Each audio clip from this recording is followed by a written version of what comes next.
आज भी नहीं चल पाई। विपक्ष एसआईआर के मुद्दे पर चर्चा चाह रहा है, लेकिन सरकार जो कह रही है। देखिए, एसआईआर एक बहुत बड़ा चुनावी घोटाला है और पहले दिन से हम लोग ये कह रहे हैं कि अगर एसआईआर पे रोक नहीं लगी तो बिहार चुनाव का कोई मतलब नहीं है। चुनाव आयोग जीत का प्रमाण पत्र चुनाव से पहले भारतीय जनता पार्टी को दे रहा है और 52 लाख वोट अगर आप काट दे रहे हैं, 52 लाख मतदाता अगर आप वोट करने से वंचित कर रहे हैं, तो 2-2, 2.5 लाख में तो आपने देखा हरियाणा में इतना बड़ा उलटफेर हो गया। तो 52 लाख वोटों में तो आपने पूरा चुनाव ही खत्म कर दिया। तो एसआईआर पे रोक लगनी चाहिए, उसके ऊपर सदन में चर्चा होनी चाहिए।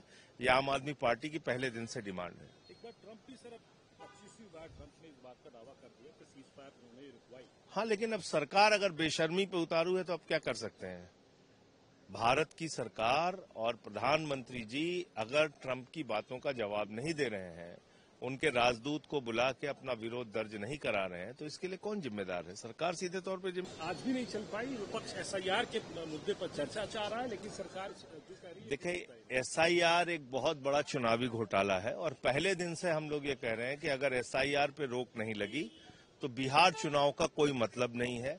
चुनाव आयोग जीत का प्रमाण पत्र चुनाव से पहले भारतीय जनता पार्टी को दे रहा है और 52 लाख वोट अगर आप काट दे रहे हैं, 52 लाख मतदाता अगर आप वोट करने से वंचित कर रहे हैं, तो 2-2, 2.5 लाख में तो आपने देखा हरियाणा में इतना बड़ा उलटफेर हो गया। तो 52 लाख वोटों में तो आपने पूरा चुनाव ही खत्म कर दिया। तो एसआईआर पे रोक लगनी चाहिए, उसके ऊपर सदन में चर्चा होनी चाहिए। ये आम आदमी पार्टी की पहले दिन से डिमांड है। एक बार ट्रंप भी सर 25वीं बार ट्रंप ने इस बात का दावा कर दिया कि सीजफायर उन्होंने रुकवाई। हाँ, लेकिन अब सरकार अगर बेशर्मी पे उतारू है तो अब क्या कर सकते हैं।